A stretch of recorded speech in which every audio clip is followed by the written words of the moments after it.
नमस्कार शेतकरी मित्रांनो, मी आशिष डुमने IPL बायोलॉजिकलच्या वतीने स्वागत करतो। आणि आज आपण दोडक्याच्या प्लॉटमध्ये आहोत। शेतकरी मित्रांनो, वेलवर्गीय प्लॉट आला की त्यामध्ये नागअळीचा प्रादुर्भाव हा खूप असतो, त्याला आपण लिप मायनर पण असं म्हणतो।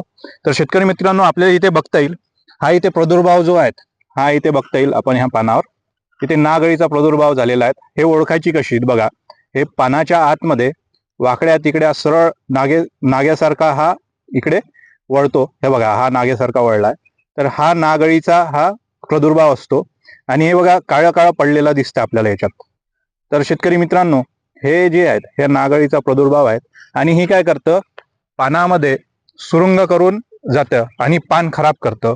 त्यामुळे फोटोसिंथेसिस जे आहे ते चांगली होत नाही, आणि आपलं जे पान खराब झाल्यामुळे आपल्या झाडाला अन्नद्रव्य भेटत नाही, त्यामुळे आपल्या उत्पन्नात घट होते। आणि हे नागअळीचं सांगायचं म्हटल्यास ह्यांची अवस्था जी आहेत हे 4 प्रकारे आहेत, जसं की अंडी आहे, अळी आहे, पतंग आहे, नंतर कोश, अशा 4 अवस्थेमधून जाते। याला कव्हर करणे आपल्याला खूप गरजेचं असतं।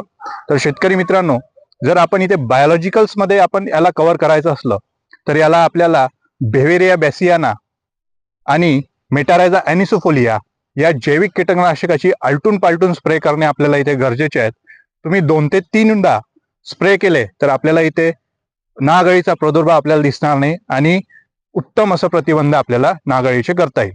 जर तुम्ही IPL बायोलॉजिकलचे घेत असाल तर बेव्हेरिया बॅसियाना दमनयल नावाने येतं, आणि मेटारायझा जर घेत असाल तर तो कालीचक्र लिक्विड या नावाने आपल्याला मार्केटमध्ये उपलब्ध आहे। धन्यवाद।